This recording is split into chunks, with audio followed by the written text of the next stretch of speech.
that Eddie is making for AJ? Why are you not thinking, let's get him set up for kind of animal?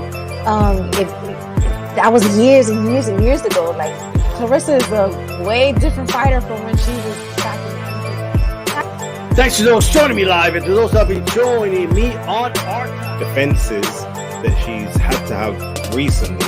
You know, she's pulled people. All right, what's going on, everybody? Welcome to another edition of the RoundTable about tribalism. I don't think tribalism is necessarily bad. I just don't think it has to be. I don't know what he think he sees or what he think he know. But he going to the hospital, bro. Like, bro, you not winning that fight. You guys mentioned, I think, D-Style, you mentioned him versus Regis Prograis. I'd love, that sounds like a... Old, I don't need you, you know, and PBC and others, in my opinion, it's like, oh, this is my guy. Like, there's a relationship. Flat out, it's tough, and we call box, and we go to the end of the round, and then... That would say, what do you mean by acting black? That's a fair question, but a participant of trash talk knows... And they're announcing a fight 3-4 months from now. And he ain't going to fight. I bet you anything. He's not going to fight somebody as good as John Wayne. What's going on, everybody? This is D-Style. Thanks to those joining me live and those joining us on the archive. I'm being joined by Manny and Vivo Marrero. Vivo! Brother? Joe Habib. Joe Habib, ringside reporter. Of course, Danny Glover from Fight Fan TV Live. He's out there in Poland as we speak. There we go. Poland, stand up. You're Polish today, all right? And, of course, Lyndon all the way from down under in the future. Is over there. It's Friday over there, so there you go. It's actually Friday where Danny's at as well, so there you go. Let's go ahead and get this one started. I'm going to start with this one. I believe Lyndon's probably the only one that's watching because I cannot find this fight to save my life. But Liam Wilson won by decision. Tell us how he looked, Lyndon. I read how he looked, but I want to know how you saw it. And do you think he should get a rematch with Navarette over Oscar Valdez instead? Look, it was an awkward fight for Liam because Alanis was one of those fighters, very awkward, very cagey, undefeated too, so not a bad record, but he didn't really engage with Liam too much. Liam pretty much had to follow him around the ring all night, and it was very awkward for Liam. He got the job done. I think he won, was a 189 times 2, and I think 98-91 or something on the other card. So it was a very clear-cut shutout decision for Liam. He looked okay, but very, very difficult for him to show his wares against an opponent that, as I said, didn't really want to engage. So he did what he had to do. I think it's for the WBO international title, so he'll be ranked in the top 15 now. So who knows? As for Navarette rematch, I don't know. You guys will probably know a bit more about it than me. I mean, his age, he's the stage of his career. I would say he would have saw the Liam Wilson fight as a bit of get out of jail. He underestimated Liam. Liam was a late replacement, of course. He got the win, did what he had to do. Yes, he had a scare, but I would think Navarette would be looking at fights with the Stevensons and all these types of guys, maybe Valdez again, of course. I don't think he's going to look back at Liam Wilson, but hopefully Liam Wilson continues to rack up the wins. He's very keen to follow it up with a quick turnaround. So, I think hopefully as an Australian, I hope he gets another crack at it, but I just don't think Navarette is going to be looking in his rearview mirror at Liam Wilson. He'll be looking ahead, but really happy for Liam. He's a great guy, great team behind him. And as I said, he did what he had to do in the fight the other night, got the win, and it's just onwards and upwards from here. All right, awesome. Joe Habib, when it comes to Liam Wilson, do you see it kind of like Cruz with Tank, kind of like he overlooked them, and or is there differences in it for you? Late replacements are always tough. I don't want to say you overlooked them. Maybe sometimes you think you're ready when you have those late replacements, but it's hard to kind of switch up game plans and the whole program in training camp when you have a new name in there. You do the best you can, but you almost have to reprogram yourself as a fighter. And Lyndon probably knows this much better than me, box at a much higher level than me. But you have to almost reprogram yourself, and you have to kind of forget what you were preparing for and then start from scratch in the middle. So it's almost like you're doing two separate camps in one. So it's probably tough.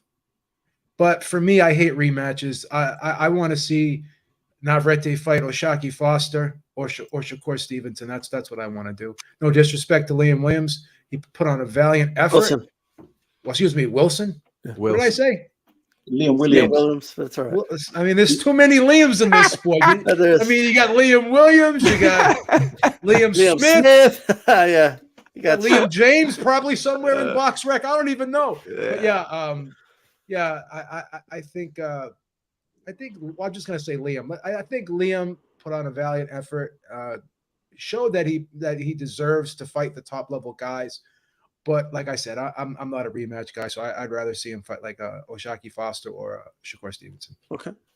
Hey, Danny, if you had a choice, like if Navarrette's in a rematch, one of those two guys, whether it's Liam Wilson or Oscar Valdez, because I want to remind everybody that ESPN was immediately pushing for a rematch, even a trilogy right after the fight. Like they had Eric Morales and Barrera right there asking them, do you think they should do a trilogy just like you guys did? Right, that's what they're pushing for. But if you had a choice, who would you rather Navarrete fight again? I would have to say Oscar Valdez because it's the more bigger name, more lucrative. Even though I think Oscar Valdez has shown signs that he's now a faded force at top level, unfortunately.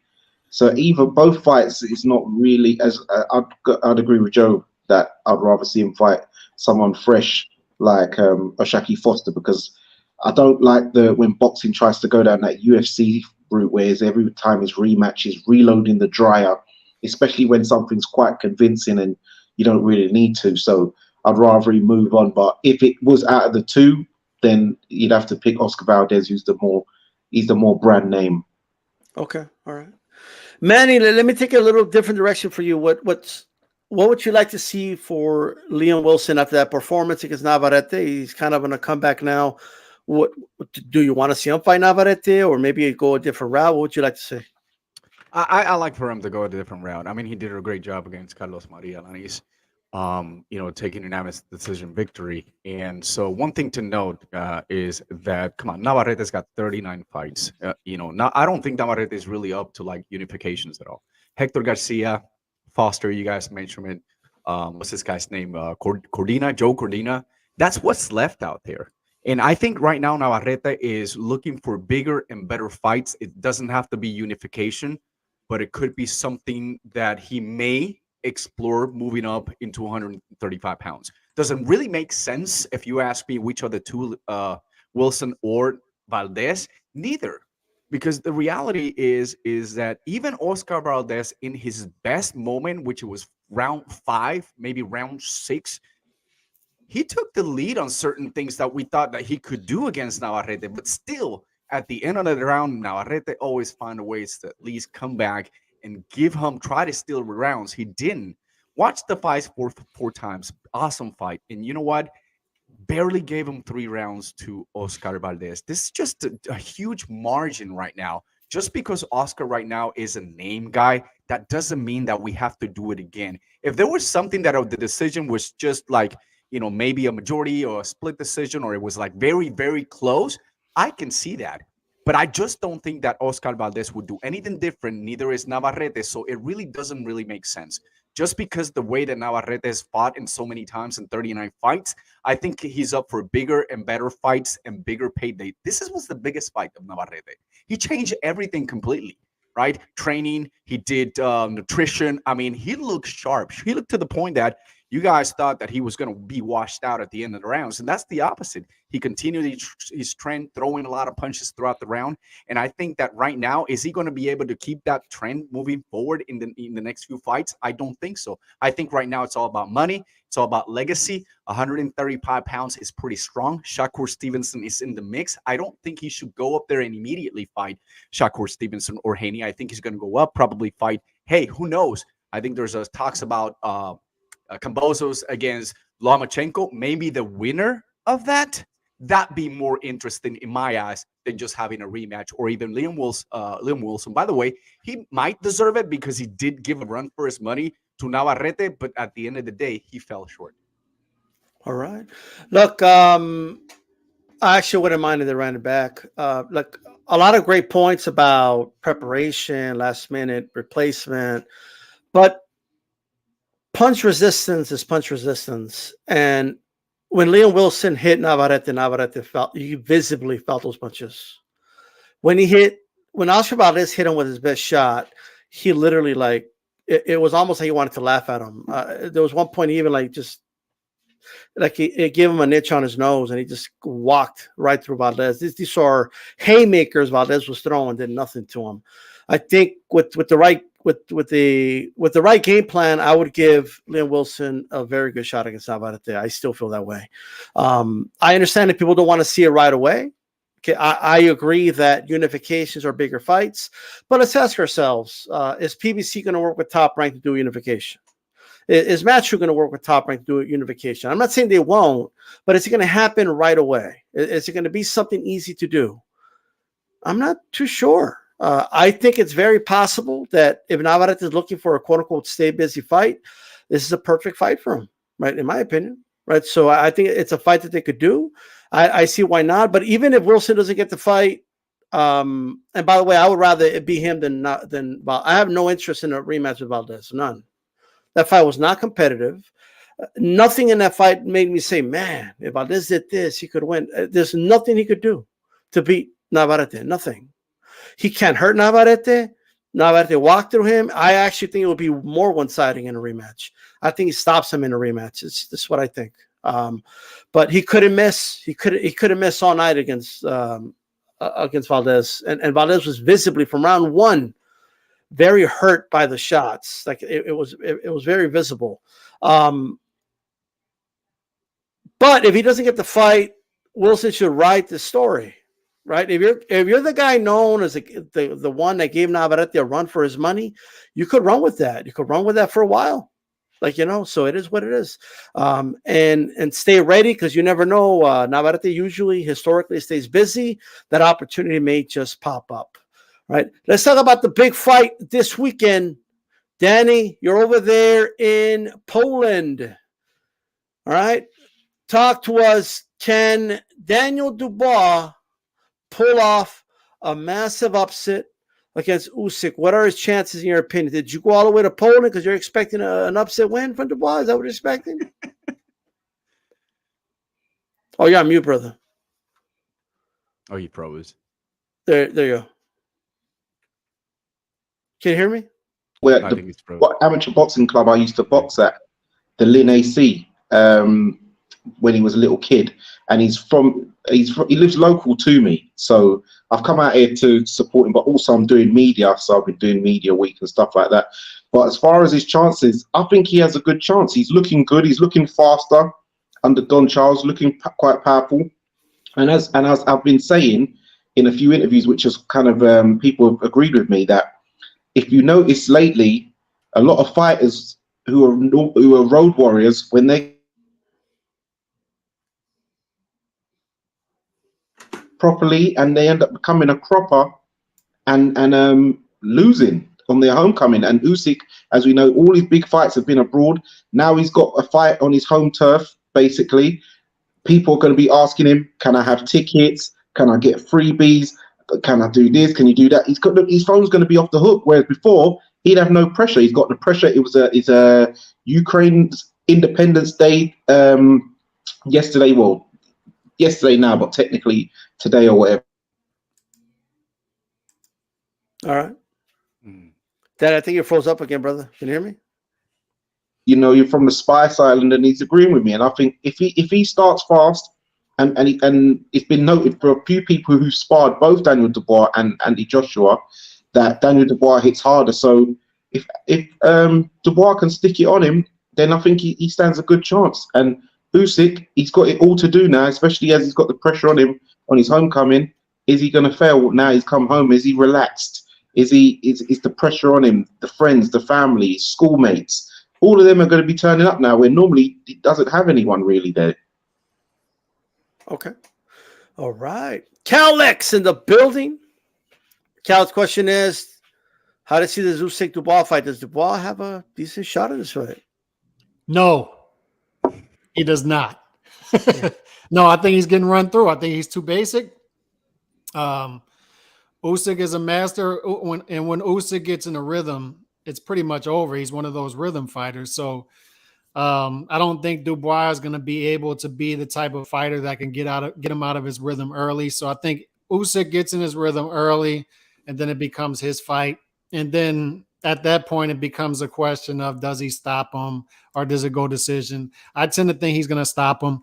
I tend to think it's going to be an easy night for Usyk. I just think it'll be an easy night for him. I just don't think much of Dubois. There's like that first level of heavyweight fighters, right? The 4 or 5 that are up there, and then everybody else is a tier below. And I think the gap is so evident and so wide that matchups don't matter much at that point. And I hear people say, you know, I get it that it's a heavyweight division. One punch can change things, but not here. Not here. I think Usyk's that guy. And then the only 2 fighters that I believe stylistically that could beat Usyk, actually 3, would be Deontay Wilder, Tyson Fury possibly, and then Zhilei Zhang. And I don't even know if they beat him. I'm just saying stylistically, those would be the guys that could beat him. Okay. All right. Manny in Vivo Marrero, talk to me. Does Dubois have a shot in this fight? I don't think so. I mean, let's not take, let's take in consideration that Daniel does have power. And if you look at his knockout streak, they're from the first to the third round. So if I am concerned about Usyk, it might be in the first, second round. That's about it. But I think that Usyk is extremely talented. He's cautious. He doesn't put himself in situations in where he's going to be careless. And at the same time, he's going to put the pressure immediately in it, and that's a fact. And so a lot of people that I've had conversations about this, they were concerned about the inactivity of Usyk. But come on, ever since he fought Witherspoon, he's been fighting, once a year after that. Did that affect him when he fought after, he fought Chisora, then Joshua a year later, and then the rematch a year later? Not at all. It seems like he's getting better and better and better. I'm a little bit disappointed that we are not able to see Usyk and Fury for the Undisputed. Hopefully we'll see that in the future. But it's good to see him that he's staying with that same rhythm, active, and, close to his hometown, which is going through a lot right now. So it's just like Danny said, this is pretty much his backyard right now. So I think it's going to shine very, I was surprised that the fight was there, but not really. I mean, I think that they deserve to see the idol close by to his hometown and, at the same time, just put a show the way he does. And right now, he's just got so much to give to the sport. And, there's a lot of people that are not believing in what he was capable of before the Joshua, and now they are a believer. And you got to still believe that. I agree with you, Calix. The question is he going to end it between the 8th, 9th round? I think I'm going to say 8th round. This is where Daniel is going to start coming down. We don't see him often at the distance, but I'm just going to give him an 8 round knockout for Usyk. Joe, we've seen fighters have flat performances like Prograis. He said he was nervous at home. Other fighters as well. And now we have Usyk. This is basically a homecoming, as close as it could possibly get for him. From what I understand, that's as close. Like there's going to be Ukrainians there and everything. So is there going to be some nervous energy there? Is there some, because he's been the road warrior. So him now being at home, is it going to jinx it now? Is his run going to get jinxed as he's fighting, in a homecoming? Something tells me this fight's going to be very interesting. I know people don't want to believe it, but Joe Joyce fight, Daniel Dubois looked really, really good in that fight. He was up on two of the scorecards. If the fight goes to the distance and he doesn't get knocked down, he may win that fight. We play the game of woulda, coulda, shoulda. His jab was really good in that fight. He was hooking off his jab. I think he's a decent fighter, but he hasn't looked spectacular since that fight. Even in his last fight, people are critical. He got the 3rd round stoppage, but he blew out his ACL, so he's virtually fighting with a blown out knee. I think he tore his MCL too, so his knee was really, really damaged. His ankle. It was his ankle. Didn't he get knee surgery too? Someone said he blew his ACL out. I thought he said he blew his ACL out. He had ACL surgery. Okay, but when he got dropped, it was his ankle. He done his ankle. That's why he was hobbling on one leg. He had ACL surgery after the fight. They said so. I don't know. He did have an ACL tear. Yeah. Yeah, so you know, I just looked it up. ATL turn. Yeah, he had to overcome a lot of injuries in that fight. So, and he still got the stoppage in the third round. But, and then I look at the Usyk fight with Chisora, and I had him squeaking by in that fight. I had him winning that fight like 7-5. But I don't know, man. It's tough. Like Usyk is a good fighter, but he's only fought 3 guys at heavyweight, and he's had that layoff. He's getting up there in age. I think Daniel Dubois can make this interesting. It's hard to not favor Usyk, but I think Daniel Dubois is live. I almost want to pick him in this fight, believe it or not. But it's tough, man. It's tough because a lot of people are looking at the Anthony Joshua fight, and that's Anthony Joshua. I mean, could that have just been Anthony like that? You could get him at plus 770, B. I know. Plus 770. I mean, a lot of people just think like because of those 2 Joshua fights, and the second Joshua fight was competitive too.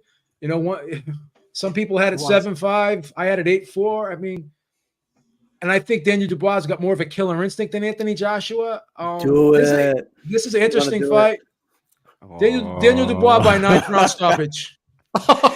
Daniel Dubois by 9th round stoppage. Are you kidding me? I'm pulling the fucking trigger. How? I'm pulling the fucking trigger. Did you see the Joe Joyce fight? I talked to Darn Charles. They're going to collapse the pocket. They're going to the body. They know this guy doesn't like it to the body. No one likes it to the body, but this guy likes it even less than most people. He's been dropped with body shots. We're gonna turn this into a phone booth, man. From what I've been told, we're gonna turn this into a phone booth. This is gonna be a back alley brawl. This is gonna be like when Jean-Claude Van Damme, Frank Dukes fought friggin' Tung Po, man. We're gonna dip the gloves. We're dipping the gloves in the resin. We're putting the glass. We're going at it. This ain't a boxing match. Daniel Dubois coming to win. You ever seen Bill and Ted's Excellent Adventure? Remember that movie where they get in the phone booth and it takes them to another dimension?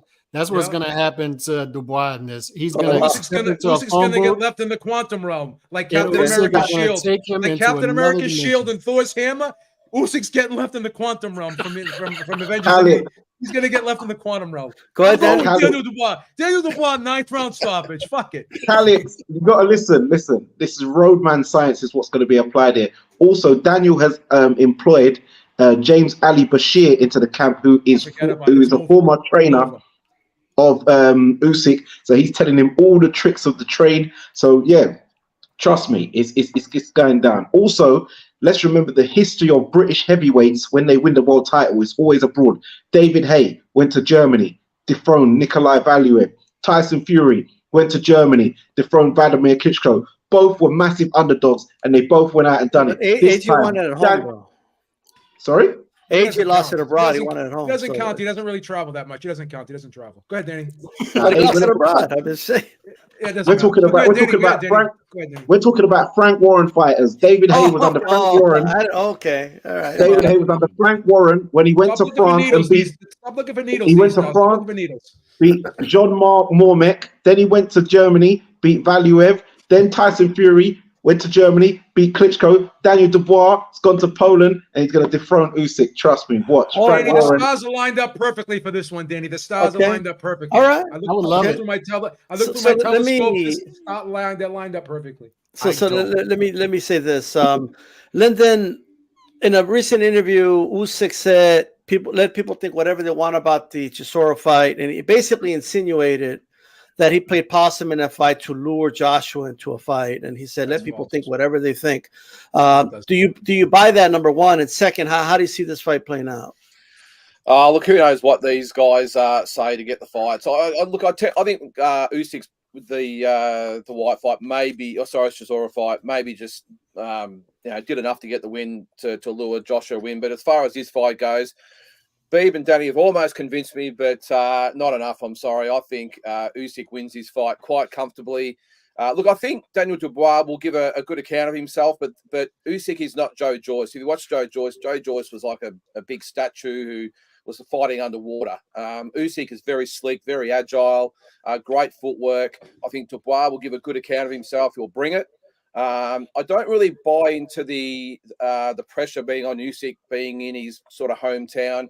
I think he's the type of guy, the type of fighter that doesn't really let these things sort of enter his mind. He's a pretty cool sort of cat. So I think he gets the job done. I think Dubois is competitive for 6 or 7 rounds. I think Usyk, he does tend to gas, by the way, Dubois. I think Usyk picks up the pace, stops him in 9 or 10 rounds, I think. Joyce.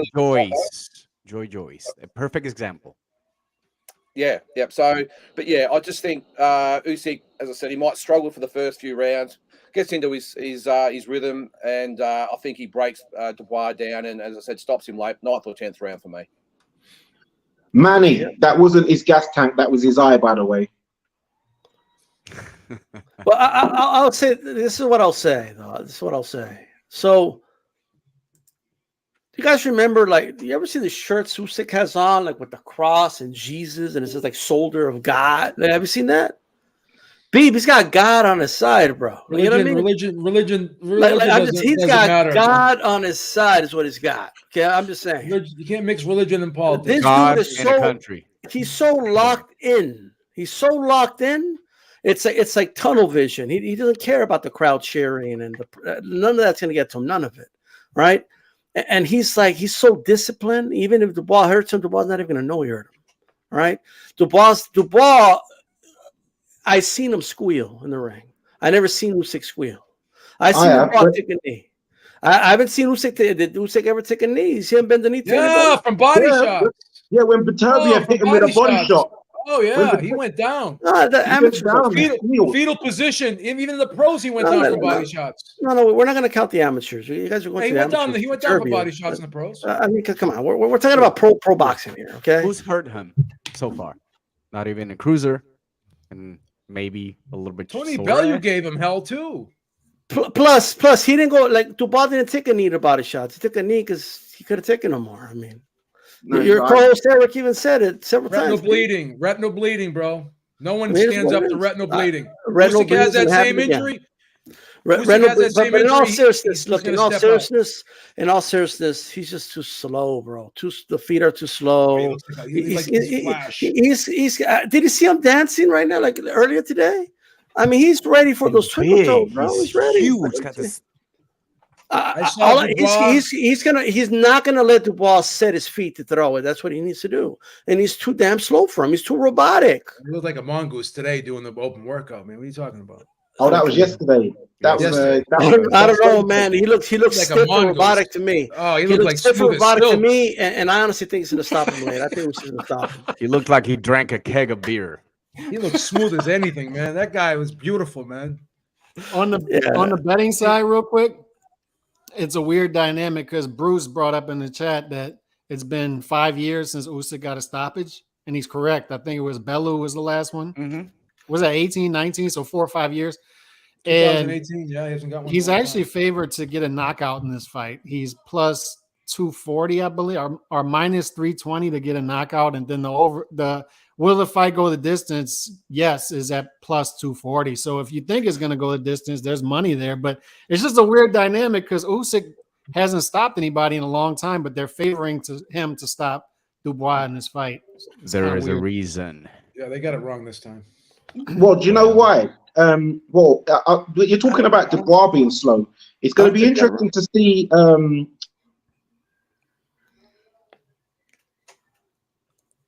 What happened? Are you freezing him up? You see, like even YouTube doesn't want to hear what he has to say about this blasphemy that he's speaking right now. You know what I mean? But of course, Danny, you froze. It'll be interesting to see, and then you froze. Yeah, this Polish connectivity is terrible, but yeah, Usyk, he's definitely got bigger. He's definitely been pumping up on the weights for this fight. That's right. I'm telling you, Joe. I just don't think. Look, Usyk's not this itty bitty little dude that people think he is. He's 225 pounds. He's 6'3". When he hits you, it hurts. I saw it in Joshua, and Dubois is not as good as Joshua. I'm just gonna tell you right now. That's all right. He hits harder than Joshua, though. I mean, does he though? I mean, well, yeah, because about 5 different sparring partners who I know personally have said that he all hits that. Daniel Dubois hits harder than Joshua. Remember, Joshua is not a one-punch knockout at Merchant. Don't let the Helenic thing fool you, because Helenic always gets wiped out by one punch. Even Gerald Washington wiped him out with. But to talk about Okay, so Okay, fair he's enough. got power. All right, he's got 19 knockouts. I don't know what, 20 fights, 21 fights. Wi-Fi. Who has he With knocked Wilder. out? Are they Sorry? top? And who has he knocked out? You know, Well, Trevor especially Bryant. Trevor Bryant. I mean, you're trying to present a case here. How about Trevor Bryant? Who else? Like, what? I mean, the guy's Well, you're- undervalued. I mean, that's just the way I look at it. He's Yeah, you're undervalued. not really going to know the guys because they're not top level. But from the guys who've been in with both age. Look, there's no doubt in my mind that Dubois could punch. Like, I'm not denying that. And if I have sparring partners who are saying it's harder, then I'm going to believe them, right? I mean, they've been punched by both, right? But what I am going to say is, I think as stiff and as robotic as people say AJ is, he's more fluid than Dubois. I'll say that. And I don't think he's going to find home with his punches as much as AJ did. I just don't. It's my personal opinion, but we'll see. That's why they fight the fights. You know what I mean? But man, what was that? Danny, you froze up again, brother. Danny Glover has that Joy Choice internet. You know what I mean? So it's kind of like taking a while. Yo, go ahead. You're back on. What were you saying? Yeah, Daniel Dubois is 10 years younger, by the way. So, yeah, age can be a factor 25 too. years old, man. The guy's in the prime of his life, man. Okay, it doesn't matter. I was 25. If you stay in shape, if you Manny, you remember when you were when you were 25, what you were able to do compared to what you can do now when you were 25? Oh, I can still do a lot of stuff that I can do. Like you can't do what you did when you were 25, man. You're not the same guy you were when you were 25. Be honest, man. I mean, I'm only 26, right? Yeah, right. You know your knees ain't the same no more. No, absolutely, I totally agree. I mean, 26 plus 20. These guys right? maintain Been one of themselves the in shape, expendables when I was 25, for Christ's sake. and not having that activity, you know, and just fighting once a year and still committed and dedicated. I think he still has a lot in his tank. I mean, a lot of people thought that B-Hop wasn't going to do anything, and I'm not saying that we're moving away from the heavyweights, but I mean, look what he did at his age. Yeah, for sure. Hey, but let's go ahead and proceed here. Let us know in the chat, by the way, who you believe is going to win, guys. Okay, keep the comments coming. Hit the like button. Okay, check this out. In an interview with the Breakfast Club, Jermell Charlo, all right, was about a week ago, called a decision for the WBO to strip him on Fight Night versus Canelo, quote unquote, bullshit. He also said that the WBO always has, quote unquote, had it in for him ever since he won the belt. Now, for those who don't know, he actually just won it last year from Castano. Not like he had it for years and they've been giving him all these problems, right? I think the problem is that they were telling him he had to fight Tszyu. Okay. If that makes some bad people, then it is what it is. Okay. But your thoughts on this and should he be stripped of the other belts? Joe? Yeah, I think he should be stripped because I don't think he's coming back down anyways. And it's been, come September, what'll almost be like a year and a half, maybe, right? It'll be a year and a half since he's defended, right? So, yeah. I don't, and here's the thing, people are going to go, well, what about this guy? What about that? They all should be stripped. If they all haven't, defended their title in a year and a half's time, and if it's due to an injury, then they could be champion in recess. That's fine, right? They could be champion emeritus, champion recess, whatever you want to, whatever title you want to do to freeze their status so they can jump back in the fray when they're ready to fight, right? But at this particular time, yeah, I mean, he's got to get stripped. And like I said, he's not going back down to 154. It's not happening. It's just not happening.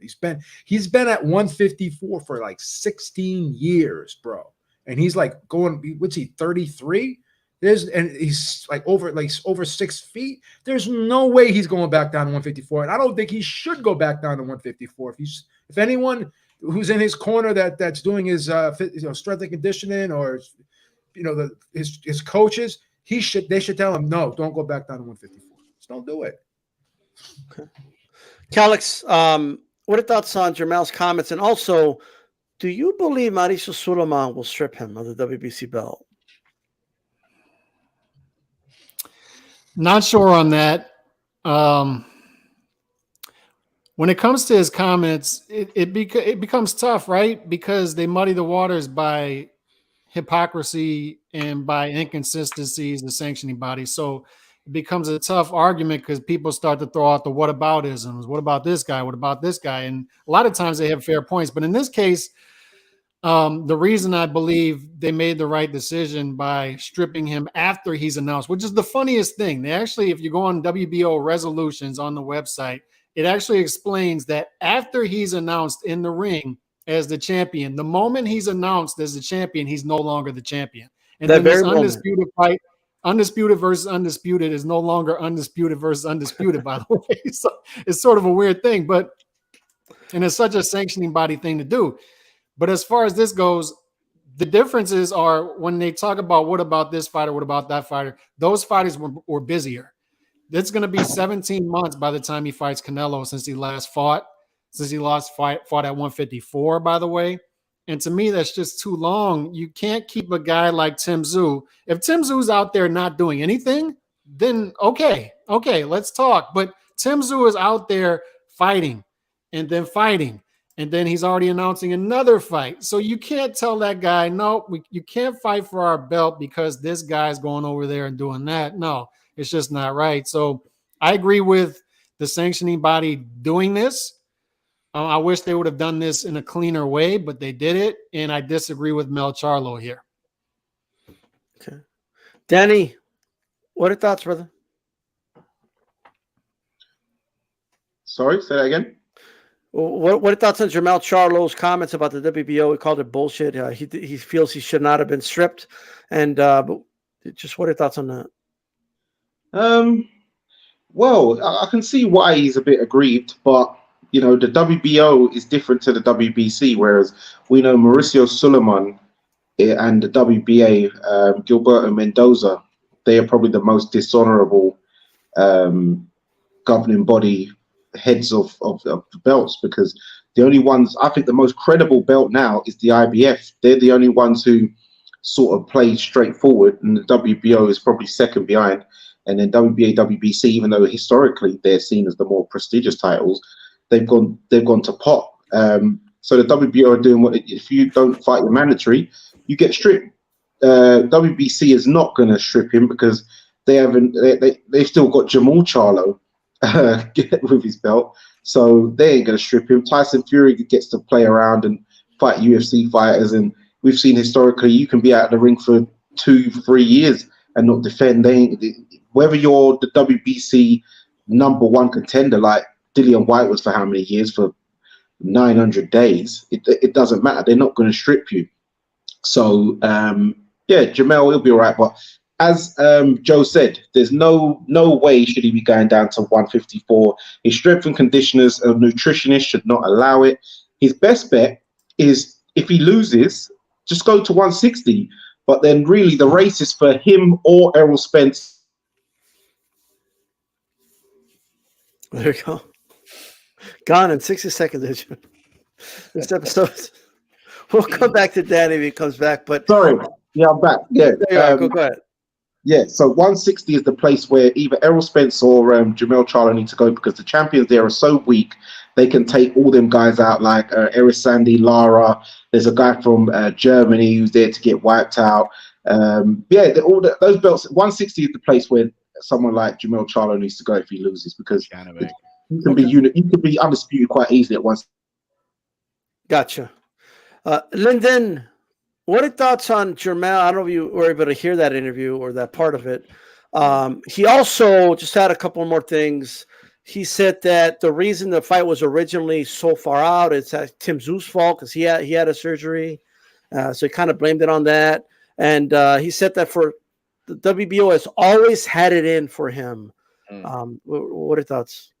Well, look, I wouldn't expect anything less of Jermell Charlo, to be honest, or both Charlos are just, this is what they're known for. There's not a lot of class between both of those guys. And I don't buy at all the first story about, because I think it was the first fight, it was 6 or 7 months was the date sort of set. Now, I know for a fact that's not true. Tim did have the operations on his hands, but it was all in line to be able to fight on the date that was proposed. So that is 100% a lie. I've heard that straight from the horse's mouth. So, and I think Beeb said before, it's not like Tszyu has been sitting around waiting to get his shot. He's been active, and not just active, he's fought legitimate fighters, that Tony Harrison, Ocampo, and now the Mendoza fight. I mean, how can you not love this guy? Of course, I love him. I'm an Australian, but as a fight fan, to take on Mendoza, and credit to Mendoza as well, by the way. He could easily have taken someone else. The fact that these two guys are fighting each other, I think it's fantastic. Can't wait for it to be down here in Australia, obviously. But I think as far as the belts go, I think this should be a precedent set.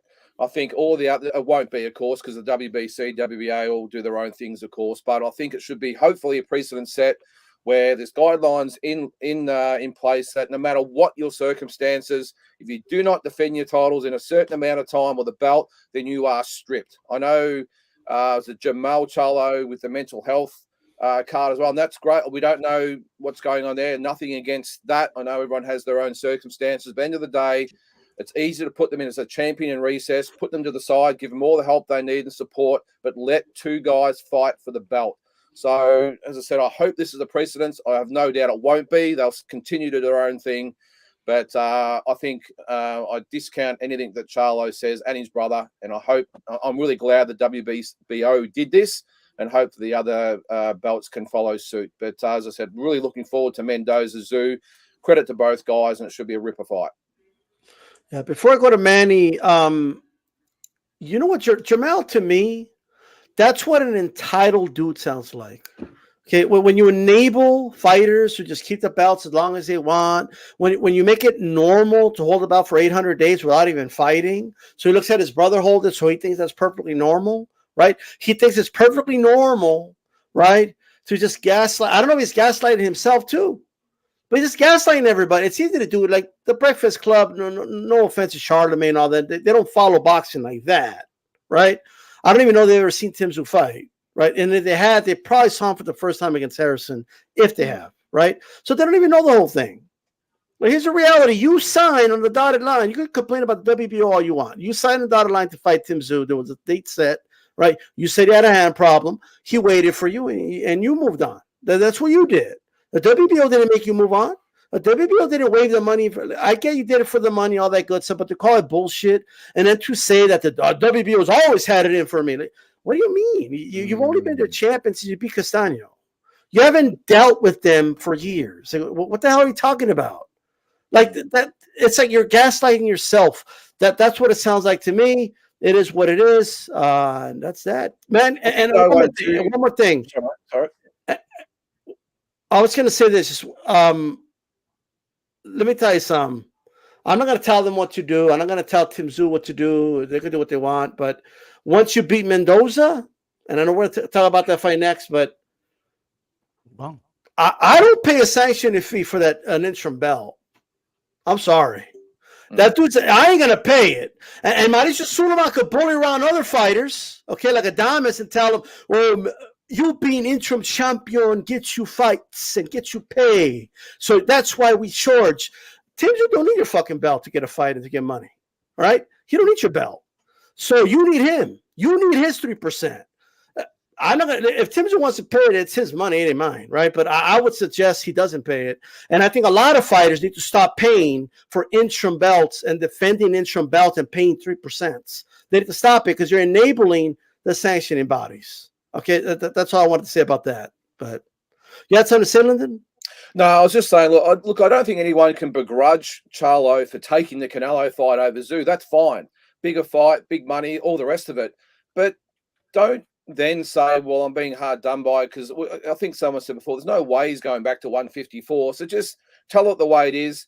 Try and get a little bit of respect out of the fans out there and just tell it the way it is. Relinquish the belt or don't rubbish the WBO. Take the Canelo fight. Take the money.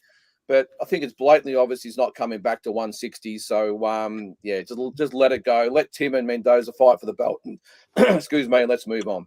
Absolutely, 100%. I also noticed that the poster says WBO champion, WBC champion. It didn't say interim champion. I noticed that on the poster. But Manny Marrero, what do you make of Jermell Charlo's comments, brother? How do you see it? Bull crap. I mean, this is why Paco Alcalcel has been president of the WBO for 25 years, got reelected 2022. What's the point of mandatory? What's the point of interim champion? Is to fight the real champion. And there's no favoritism when it comes to the WBO. And someone said it clearly here. IBF and WBO, they stick to the rules and they stick to those things that fighters really fight for. Yeah, you got all these crappy other championships that I have to sit down and explain to my friends what's a NABO, Intercontinental, and blah, blah, blah, interim and regular and all that bullshit. But if you are really moving up in the ladder in each organization, wherever you at, and you finally made a chance to be the mandatory, right? And now you're not getting that fight because you think that Tszyu is not fighting pretty much anyone. He went out there and fought Tony Harrison. He went out there and fought Carlos Campo, knock him out right in the first round. And now he's going to fight Mendoza. What else does Charlo want to see in Team Tszyu? Is he afraid of that? I get it. When you think about money and you think about belts, what are you going to choose?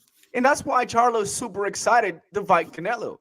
And you were absolutely right, Danny. It just takes a lot when you move up in weight and then really kind of come back down and keep the speed, possibly the power. It is not healthy at all. And I think Paco Alcalcel and that organization really acknowledged that, the fact that, listen, we have got to give this guy an opportunity. We have got to be fair. They are firm, but when you're fair, the organization runs better. And on top of that, it gives confidence to these guys that are working their asses off day in, day out to move up in the ranks. And then when they finally get the opportunity, they close the damn freaking door. So great job, Paco Alcalcel, for making things happen. There's no favoritism. Nothing wrong with Suleiman. Met him, great guy, but still, those organizations are based upon the elite level status and what else can they bring to the organization, right? And it's about time to get this thing done. They should strip him out completely. And the next fight against Mendoza, that should be for the world title. No questions asked. Well deserved for Tszyu. I think Tszyu has to really forget about fighting Charlo. It doesn't matter. Maybe he'll meet him up in 160 if that's the case. Or maybe he'll come down and say, hey, I want to be undisputed. You want to be undisputed? Then come down and come get that WBO. That's the bottom line. There we go. There we go. And a good segue to a fight that's been announced. It was announced as of yesterday. We have Tim Tszyu, Brian Mendoza, right? They're going to fight October 15th. I actually don't know what's the location? Is it Sydney? It's either going to be the Gold Coast or Melbourne. Oh, so they don't know yet. Okay. No. Well, there you go. I'm sure you want in Melbourne, right? I'll be in Melbourne, yeah. I'll be there either way. It's probably going to be out there. Remember, I mean, Team Tszyu right now, it's basically the headline. For sure. It's going to be absolutely. Yeah, for sure. But let's go ahead and talk about this announcement, this fight. What do you guys think? I already know who the Debbie Downer of the fight is, so I was going to start with him. You know what I mean? Like he doesn't think it's going to be competitive. You know what I mean? I'm just saying. But Calix, in all honesty, what do you think about the fight? And who are you favoring right now? Just looking at it from a distance. Love the fight. Love this year from Tim Tszyu. What a year this guy's putting together. Love that they're being aggressive. Love when the Mendoza fight happens, that's a hell of a 4-fight streak. And it just keeps getting better and better and better. And we've wondered for so long, D-Style, like who's going to break that model? Who's going to break the model of the guy just being inactive and waiting for fights to fall in his lap and the marination process? And I'm telling you, when I say Tim Tszyu is going to be a superstar, it's as certain as a sun rising from the sky tomorrow morning. Coming up tomorrow morning, he's going to be a superstar. And this is why he's going out and getting it. He's putting pressure on everyone. And I'm telling you right now, D-Style, the ambassador of Australia here in America, apparently doesn't have as much respect for Tim Tszyu as I do, because I think he's going to run through Mendoza like it's nothing. I think he's going to run through this guy. I think Mendoza is made to order for him. Tim Tszyu early and often is going to batter Mendoza, run straight through him. And when he does that, it puts even more pressure on this hot division because 154 is going to be a hot division. You got two big fish moving into the division on top of, we'll see what Mel Charlo does if he wants to come back down. This is a hot division. And Tim Tszyu is in a perfect spot right now. And he's in a perfect spot because he continues to put pressure on his peers. All right. Okay. All right. Hey, Lyndon, what you think of the fight? And do you like this fight? Was it one of your top choices? And who do you think? Yeah, look, it was, mate. And Calix's, couldn't say it any better than Calix's end. Look, I think it's a really good fight for Tim. And I really, and not just as an Australian, as a fight fan, take my hat off to Tim, as I said before. The fact that he's breaking the mold of the modern day fighter and fighting regularly against, well, we'll say semi-elite, but the right guys at the right time. I think you've got to give him full respect.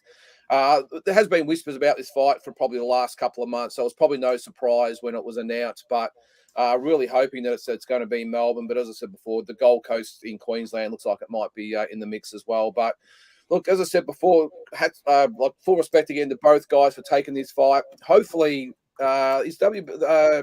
Mendoza's the interim WBC belt. Does this mean we're going to have a unified interim belt? I'm not sure how it all works. Although it is after Jermell's fight with Canelo, so Tim will be the full champion by then, if that all makes sense. But no, I really love the fight, and I think Tim gets the job done. And again, as a fight fan, I love the fact that he's just breaking the mold and saying, bring it on, I'll take it on all comers. There should be more of it. Hopefully, this is the trend going forward to some of these other fighters out there. All right. Okay. Danny, Tim Tszyu Mendoza, what are your thoughts? Yeah, I think this is a good fight. I wanted it to be actually Tim Tszyu versus Brian Castano, to be fair. But this is a good fight. Obviously, Mendoza coming off of the great win against Fundora. Yeah, Tim Tszyu. I know, I forgot who it was who said that they thought that Jermell Charlo might be.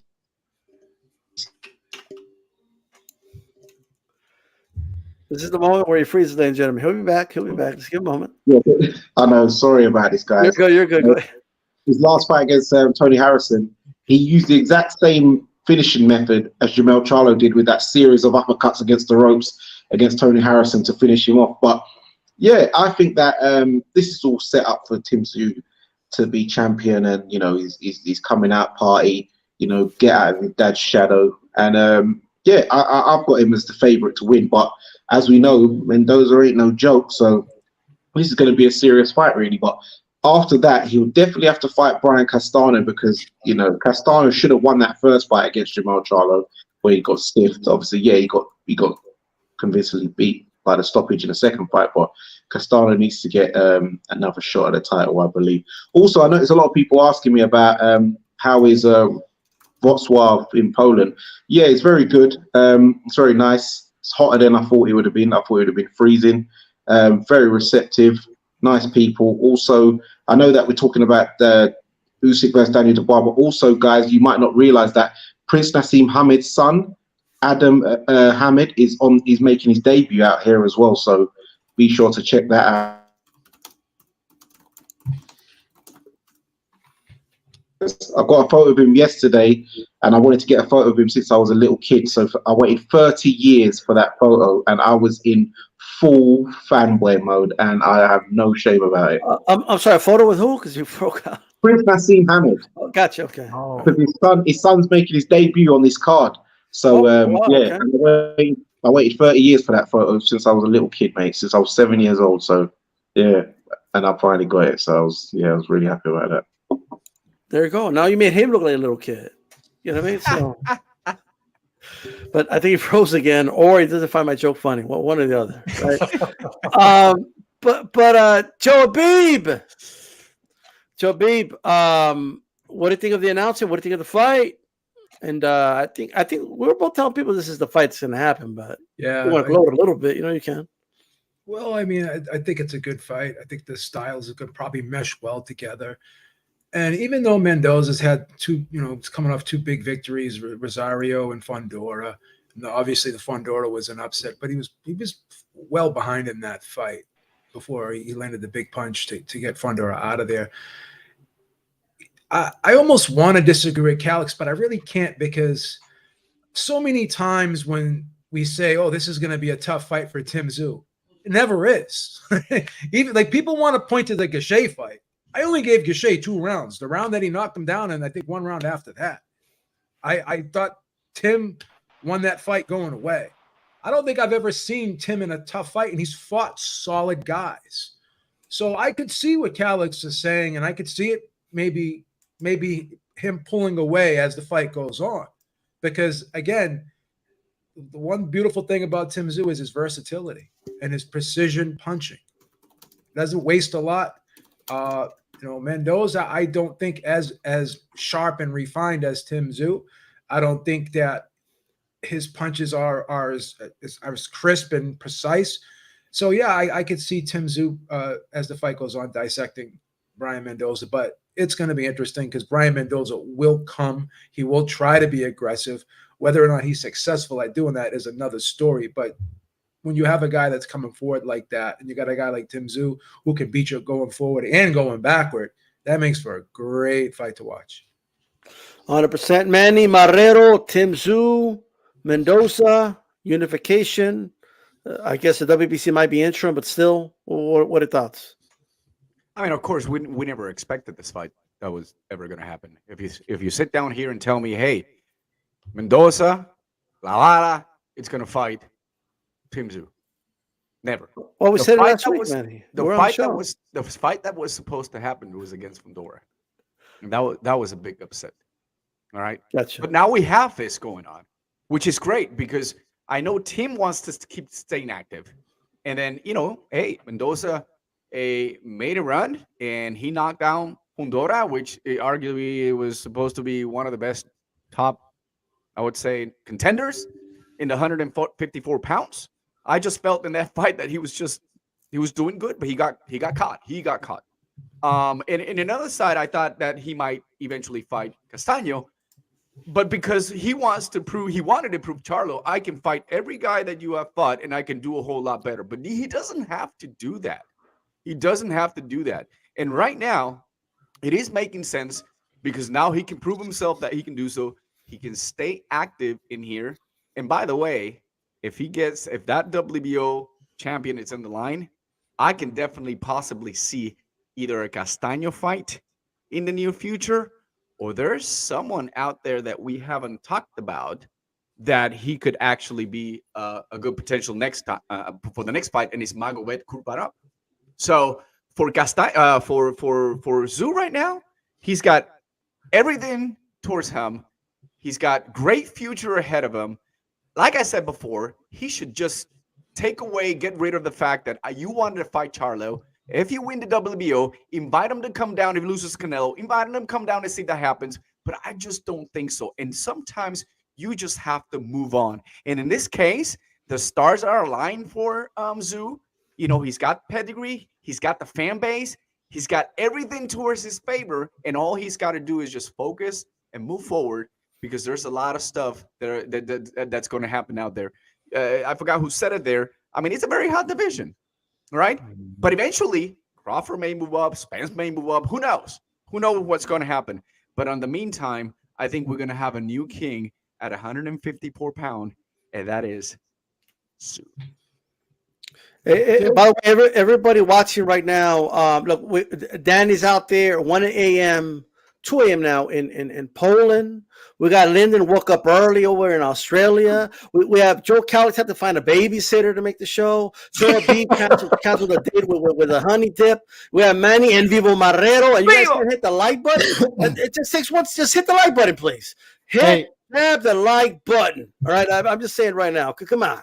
All right, I can't stress enough how good of a position Tim Tszyu is in, because Manny just threw out more names, and you can throw out even more, to be honest. There are glorified gatekeepers with names that he has that relationship in America with the PBC, right? So think of Keith Thurman, 154. Think of Danny Garcia in between 154, 160. Let's say he plucks off a belt at middleweight. Money fights. You know, these are money fights with names that are extremely winnable for him. So he's in a great position. He's in a great spot. Yeah, I think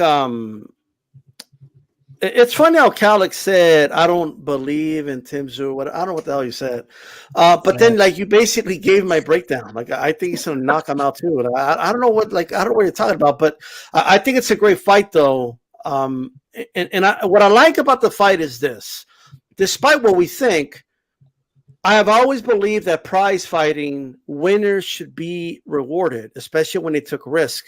Mendoza took a fight with a towering inferno, Fundora. When Fundora was hot, Fundora had just finished beating the hell out of like Lubin. Everybody's scared of the towering inferno. Then he goes out there, and yeah, he was behind. And no, I didn't see it coming, but he hit the Hail Mary shot. He knocked him out. And guess what? I think he deserves an opportunity with a fighter like Tim Tszyu. He deserves a right to go out there and try to prove me wrong and pull off an upset against Tim Tszyu. That's his right as a prize fighter to do. So I'm looking forward to that, and I want to see more of that in boxing.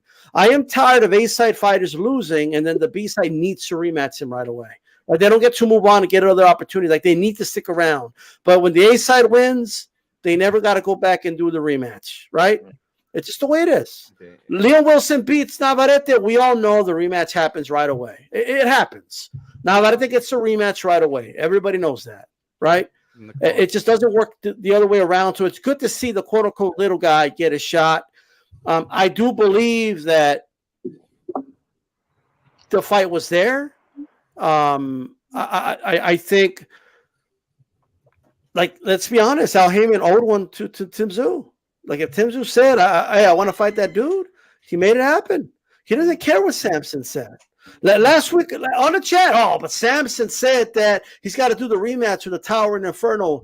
He's got to fight him. He's got to see him. It's on contract. Al Heyman don't give a shit what's on the contract, right? He doesn't care. But Samson, he doesn't care what Samson said. Samson can say whatever he wants to say. He could keep saying it. He could keep saying to Fundora, like, maybe Fundora will rematch him, right? Who knows, right? But with that said, we're going to go ahead and proceed. Shout out to Red Gold Middleton in the chat, by the way. Good to see you, brother. Nando Yama, Lennox was best. Marlette, all you guys. Shout out to everybody. Packed house tonight, but hit my like button, though. You know Sander not ready yet, Nando. Sander's just still being developed, so. Yeah, for sure, for sure. I'll say what, man. Ramos is right there. That's somebody Tim Tszyu's going to have to see eventually, right? We have a lot of fighters on the coming. Or even Castaño. That would be a phenomenal fight. Yeah, but here's the problem with Castaño, and this is why I knew he wasn't in the mix. He hasn't fought since he got knocked out last year, a year and a half ago. Still, like, he's not even like rated. Like, he's nowhere to be found in the ratings anywhere. Yeah, something's up with him right now. I don't know what's going on. Like, I don't know if he made some good money. He just, like Maidana got that payday from Floyd. He just. I heard he's day traded. I heard he's day trading right now. Day trading crypto. I don't know about any of that, but we're gonna go ahead and proceed. That's what I heard. I don't know. Oh man, come on. All right, let's go ahead and proceed here. But Crawford, he's had a change of heart, Joe. He's had a change of heart. But Crawford just. On the breakfast slip, speaking of them, I'm not going to move all the way up. 154 is my max. I might agree to a catch weight at 158 against Canelo. If he's willing to come down, I'll move up, blah, blah, blah, blah. And then on Joe Rogan's podcast, the most popular podcast on the planet, he says, I am willing to move to 168 to fight the winner of Canelo versus Jermell. Joe Rogan clarified. He said, you mean 154? He said, no, 168. I will move to 168. I'll need time. I'll need to put on some muscle, but I'll do it. There you go. Joe, what are your thoughts on that, brother? 21 pounds seems like a ton of weight, right? But if anyone can do it, Bud Crawford's the man, right? If you put anyone in this position right now in boxing, you say, who can do it? Probably like one name comes to mind, and that's Bud Crawford. I'm really interested to see how Canelo looks against Jermell. I mean, people are saying that Canelo's lost a step. Obviously, he's been in a long career thus far. But it's still 21 pounds is 21 pounds. A lot. Still 21 pounds. On paper, it looks like almost an impossible task, but we're talking again, Bud Crawford. And, I don't know what Crawford's walk-around weight is, but I don't even think it's 168. 160, maybe 160. 160 is mid 160s, he said. Yeah, 165. I would say 160. Yeah, I would guess 165. So, I mean, you're going to enter the ring in your walk-around. I mean, again, with a good strength and conditioning coach, a good diet, you could put on some quality muscle. But I don't know. I think I just really want to see how Canelo looks against Jermell. But I mentioned this to you earlier. He was probably looking at Jermell at the press conference with Canelo, and he was just like looking and seeing how much bigger Jermell was than Canelo, right? And he was like probably looking at it, and the more he looked at it, the more he kind of talked himself into, he's really not that big. Well, I'm quicker. Well, I got longer arms. So as time goes on, you kind of talk yourself into something, right?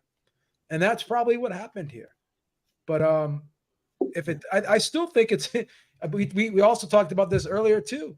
It would probably be a bigger fight than Benavidez Canelo. It's not a probably more intriguing fight for a lot of people's opinion. Like more people diehards would probably want to see the Benavidez Canelo fight, but I think Crawford's profile has grown immensely. He's like really, really hitting mainstream podcasts now. He was on CBS in the morning. I mean, he's doing a lot of press right now, and if he could do almost 700,000 with Errol Spence going up against a UFC event, what the hell can he do against a guy like Canelo, right? What could they do in that fight? That's at least $1 million, in my opinion, maybe more, right? So if the fight is presented to Canelo, it may be hard to turn down.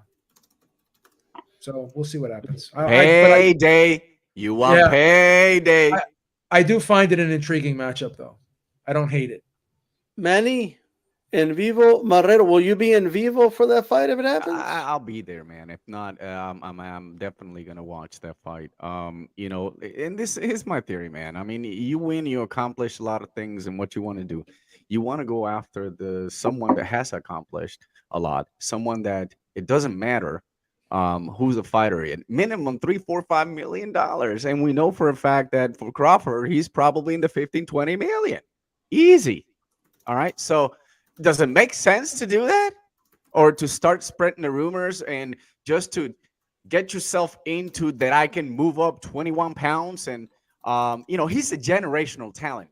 No questions about that. I just don't think right now anyone at 147 pounds can beat Crawford. But I want to see him fight some of these young, talented guys. I want to see him fight Boot Enos. I want to see him fight. Hopefully he comes back and he doesn't have any issues, but I still believe that Virgil Ortiz, if he's healthy, he can definitely make a huge impact at 147, especially. That'll be a huge fight against that. He can move up in 147 and he can actually take over 147. Is it that easy for him at 168 against Canelo, someone that's strong? He's peaking, I get it, but it's still Canelo Alvarez. All right, so you're right.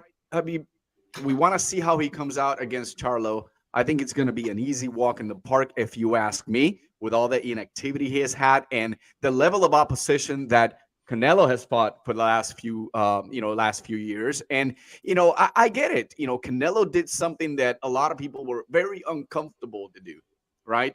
No one really wanted him. He said, you're skipping 160, moving up instead of doing that third with Triple G, which had happened. But he went out there and beat 4 different champions, and they were all undefeated, right? And now he goes to Triple G, right? He did a tune-up fight, great. And now he's come up and facing the face of PBC. But on top of that, we got people waiting for him right behind him. And I do truly believe that instead of fighting, Bandera, instead of fighting Benavidez, it is more exciting for me to see Crawford. But the reality is, man, is why would you try something immediately instead of moving up to 154? Test yourself to see how you can work out with some of these guys. And there are lots of names that we talked about. Even Tszyu. That makes sense. So go up there at the WBO and challenge Tszyu maybe on the next fight. Tszyu's going to take it. It's money for him. right? Then probably maybe at 154 after a fight, maybe you probably feel more comfortable, a little bit stronger, and then maybe you can do what Charlo's doing right now, moving from 154 to 168. You're going to lose the speed. You might gain some power. And remember, you can't do that against Canelo. So I'd love to see it. Realistically, man, stick to your backyard. You have the potential to be able to at least compete against Canelo. But if we want to be able to see someone compete and try to beat Canelo, right, which everyone has tried except Mayweather, and the rest of them have failed, come on, give yourself a chance to try yourself in a higher weight and see how you feel, and then make it happen. Because right now, yes, he's got the power to say, I'm going to make it happen.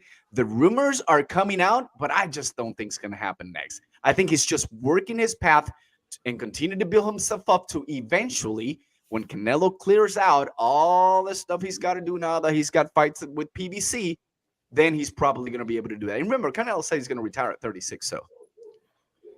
All right. Now, Lyndon, same question to you about the change of heart Crawford had, but it seems like everyone's playing the game now. It's like Game of Thrones now, because Tszyu just recently came out and said, I'll fight the winner of Canelo versus Charlo. Like he's coming out and saying it too. So what are your overall thoughts on this, brother? Oh, look, I think Crawford Canelo on paper looks fantastic. Obviously, we'd all love to see it, but I think, as the old saying goes, weight will stop a train if there's enough weight there. So, as talented as Crawford is and a great fighter that he is, I think going up to 168 would just be, just a too big a challenge for him. I think Canelo really carries the weight well because of his build. I don't think Crawford has got the type of build that would carry the 168 well and give him an opportunity to use the skills that have made him such a great fighter now. So I'm with, I think it was Manny that said, I would love to see, after Tszyu hopefully beats Mendoza, that Crawford goes up and fights Tszyu. To me, that would be a great, not as big as obviously as Canelo, but it's a more realistic fight. And I don't really like. I mean, I would love to see him fight the Boots Ennises of the world, but I understand why he doesn't. Well, probably won't fight him because he's 36. He's looking at those bigger fights now, so I totally get it and understand that Boots Ennis is a massive challenge for him, massive risk for him, for not a lot of reward. So I'm totally for that. But geez, what a fight it would be if he moved up and fought Tszyu maybe mid next year, and then maybe goes to 160 after that. And as I said, I like it on paper, the Canelo fight, but in reality, I just don't think it's a realistic fight, and more importantly, a fight that he can win. I just think the stuff, the skills he relies on as a 147 or maybe even a 154, I don't think that carries up to 168 against a killer like Canelo. And I think that's a bad fight for him. So for me, Tszyu is the next big fight for him. Obviously, if the Spence fight doesn't happen, so I'll love to see. Calix, if there's a path for Crawford to fight Canelo, like how do you see that? How do you envision that happening? What do you mean a path? I'm not sure what you mean. How is it realistically happening? It can realistically happen now, to be honest. I think. Yeah, look, I'm intrigued by it. I think most people are, honestly. And what have we learned this year, D-Style? What's still the biggest fight of the year that's happened so far? Tank and Ryan, right? Tank Ryan. Monetarily, yeah. Catch weight, all that stuff. And it's not a hardcore boxing fans fight, but still people were intrigued by it, both hardcore and casual. What I've learned, especially since Canelo and Bud have gone on this sort of casual media blitz the past couple of weeks, the past month, is casual fans don't know anything about weight classes. They just hear this fighter and that fighter and ask, why don't they fight? Listen to the fights they've thrown out there. Inoue versus Tank, Bud versus Canelo, Tank versus Bud. They just see big names. They don't worry about weight classes. So you'll already have the casuals for Canelo versus Bud. You're already going to have that. And then I'm telling you, I saw the same thing. Before you announced Canelo versus Mel, people weren't talking about that. And I don't think people would have been on board.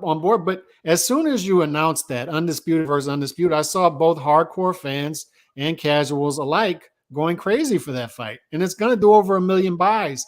And if that fight does over 1 million buys, what do you think Canelo versus Bud's going to do? At least 1.5. So it's going to sell. And I want you to remember what the original 3-fight deal was last year. It was Charlo. What was the second fight? It was Errol at 164. So Bud just replaces Errol at the second fight and fights Canelo on the second fight of the deal. And then you put Benavidez on the back end of the deal, which we always knew Benavidez was going to be on the back end of the deal because that's who Al wants on top at the end of the day. But I think they'll use Bud here, the PBC, and try to make a fight with Canelo, a bonanza, and we'll see. I'm either way. I'm impartial on it. If they want to do it, do it. If not, there are fights I'd rather see. Look, I'm with the panel. Like, I like the weight class thing. I like guys at 154 fighting 154, guys at 168 fighting. I'd rather that, but whatever. I'm impartial on it. Just whatever they want to do. Danny, what are your thoughts, man? Crawford, Canelo, is it as realistic right now as they're saying here, or do you think that's something he'll have to wait maybe 2 years or something to move up to that weight? Well, if he wants it, he'll have to sign a contract with PBC properly, and then I think they will be able to facilitate that. I see people talking about, 21 pounds or 24 pounds or 24 pounds, but if you're saying that Terence Crawford is a generational fighter, Crawford started at what weight? Lightweight. Yeah. Do you remember that the great Roberto Duran started off at lightweight? Did he not go up to 168? Exactly. There you go. And he was able to do damage. He was able to give Marvin Hagler, even at 160, a big stakeout. The same Marvin Hagler that wiped out Thomas Hearns. He went up 2 weights and beat Sugar Ray Leonard. So if Roberto Duran could do it, and Terence Crawford's taller, longer, yeah, they both got this. I say, they're both very skilled.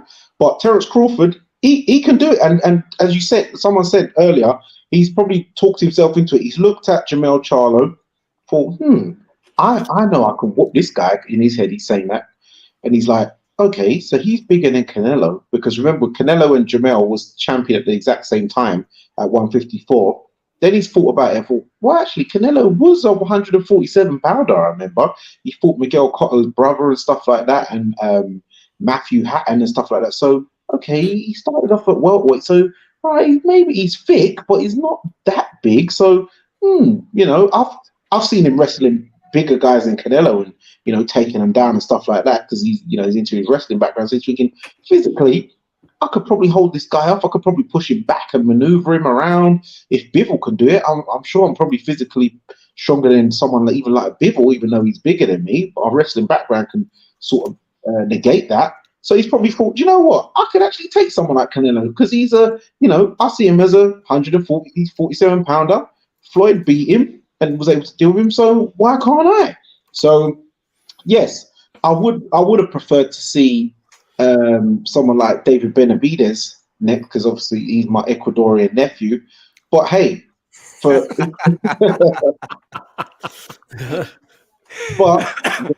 not Mexican nephew. No. He's Ecuadorian. You've got to give Ecuador something. So there you go. Yeah, Mexico's got enough fighters.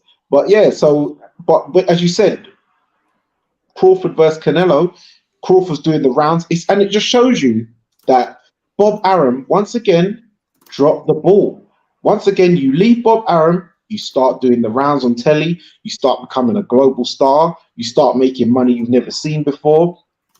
Like now I'm seeing Terence Crawford's personality. I'm like, wow, why didn't we get this earlier? Like, this guy knows how to talk. He's very personable. He's like the American dream. He's been with his woman since high school. He's got his 6 kids. He's at all the events. This guy is like the real, like, he's like someone like, if I've got a daughter and she brought him home, I'd be like, that's a good choice, man. That's a good guy. Like, and Bob Arum, he just dropped the ball in trying to sell him, really. But yeah, I'd like to see that fight. Obviously, I prefer David Benavidez, but if Crawford does it, and I think it'd be a winnable, very winnable fight. He's got enough speed, enough skill, and he's tall enough and range enough where I think he can carry the weight. He's not like some. I don't think at 168 he's going to look podgy, because right now he's 165 and he looks very athletic. When he was in Omaha and he got all that like free land and stuff for $1, and he just looks normal. And I'm sure he's going to trade for it. And so yeah, I think it's a good fight for him to do. Okay. But I don't think he should fight Ortiz. Manny, I've got to disagree with that, because we was even talking about this about a month ago, weren't we, Joe and D Styles? Like, this guy, someone needs to medically check his weight. That guy needs to go up to like 154, 160, Ortiz. It is not physically safe for him to be making 147, because every time he even gets to probably 152, the guy ends up in the hospital. So you cannot be putting him. Only the health conditions, right? And honestly, the other day I did see him running out the street. He lives right around one, and so he's getting there. But the problem is can he stay at that 147? And can he stay healthy? And can he fight? I mean, Stanione has been waiting.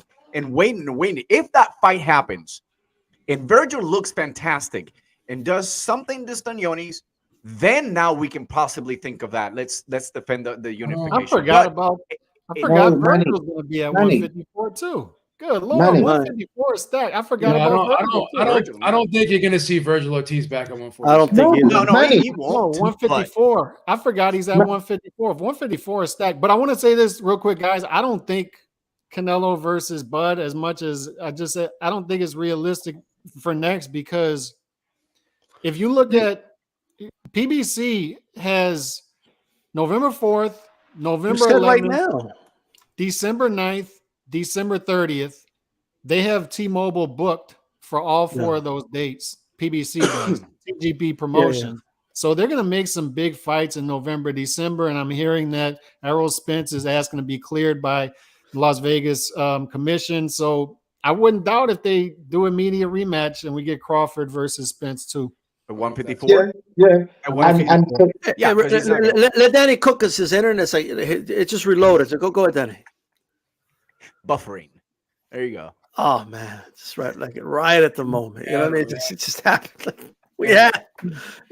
He said to come back up, but it's going on. There he is. Let him go on and interrupt. 147. This guy is going in the morgue. If 152 is going in the hospital, he cannot make 147. Also, Bruce Ennis. There's no point in Terence Crawford fighting him, because But I think we get the gist of it, though. I think we get the. We get the. Why don't you just go ahead and dump all the belts and say you're going to move on? They'll use the whole scenario of Floyd versus Canelo of, he was green, Boots was green. So there's no point in Terence fighting Boots, because they'll just say the whole Floyd Canelo thing again. So just go for the big fights, retire, live happily ever after with your family, and be the king of Nebraska, as they said in the film Belly. Now, what really is exciting is 3 times undisputed. That will be, I mean. Yeah, I just think here's what I'll say. That's why it's big, and that's why I agree with the Cali when he said million pay-per-views plus, because that and what Canelo brings to the table. It's what I'll say. I just feel like once these fighters make it, it's like they kick the ladder down, bro. When you have the contenders that's trying to make a name for himself, they're doing everything they can to not pass that torch. Yeah, but let me push back on that a little bit. Well, let me finish the point, then you can push back. So I think the Boots fight, Crawford fight makes all the sense in the world to me as a fight fan, right? It just does. It makes all the sense in the world. That is the next best fight. You already beat Spence, so it is the best fight for you right now in that weight class, right? And this could be Bud's, like when Arguello beat Mancini, when Floyd beat Canelo. And are there people that say, oh, they were young, they weren't ready, they weren't experienced? Yeah, people could say what they want. It's still considered a big win.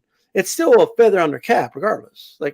Regardless of what the people that don't like Floyd, people that I don't know if Arguello had critics like that, but I'm sure like they're gonna say what they're gonna say, right? The hyenas are always gonna laugh and dogs are always gonna bark, right? That's just the way it is, okay? But at the end of the day, boxing fans will always acknowledge a win like that. That is Crawford's win that will age like fine wine, in my opinion. But you can push back now, Alex. No, I was going to say that would be a good theory if the contenders were putting pressure on the champions. So Tszyu, take him, perfect example. He's putting pressure on Mel. And that's when we say, take the belts from Mel because Tim's doing everything correctly.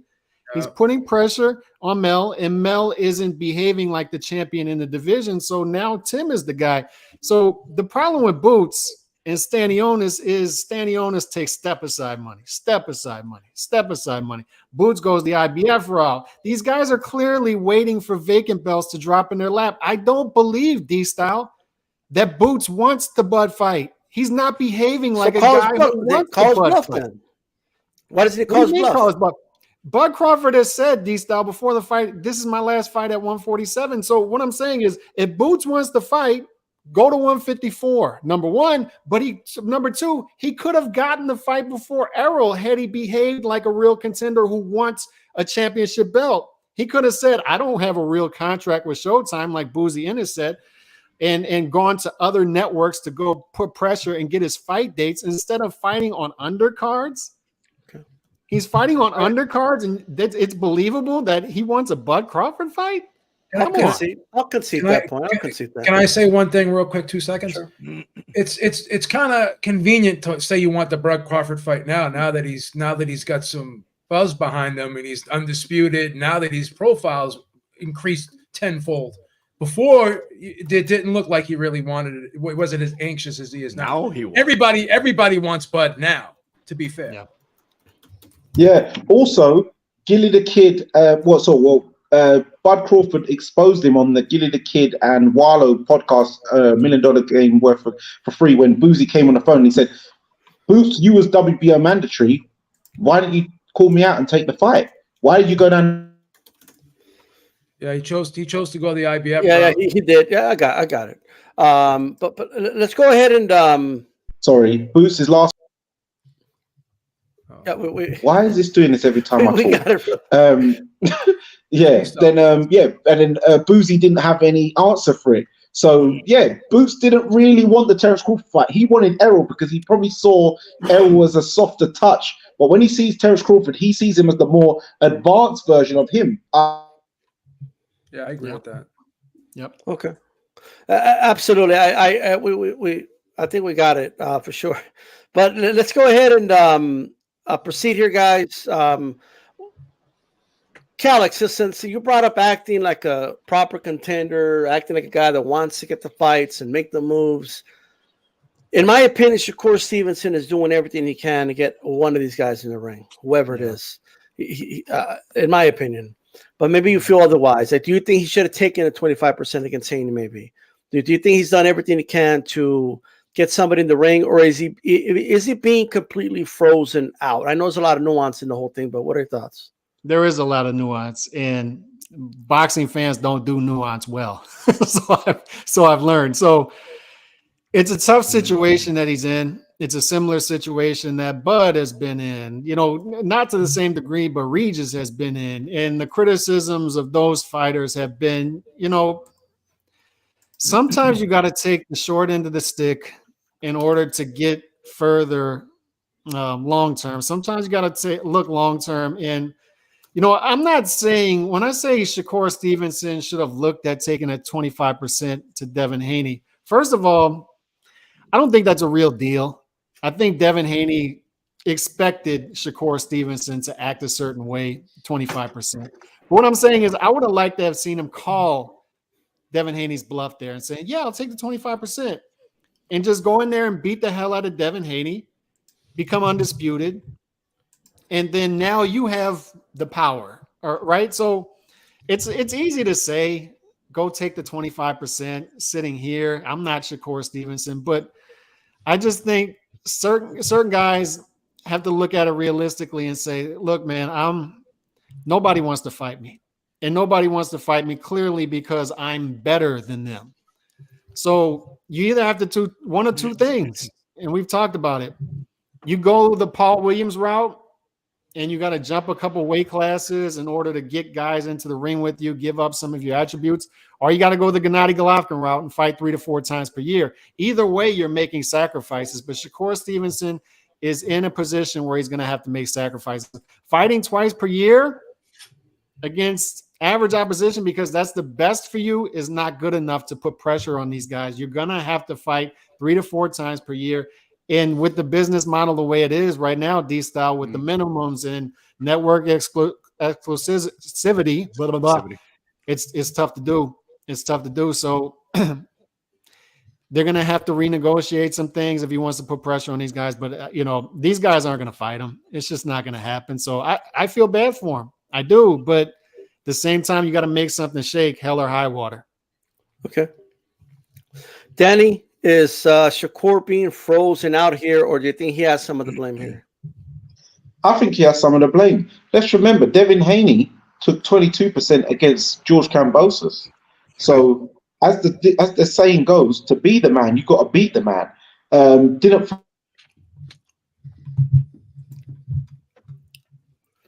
He'll be back in a second, guys. So, this episode's brought to you by Snickers.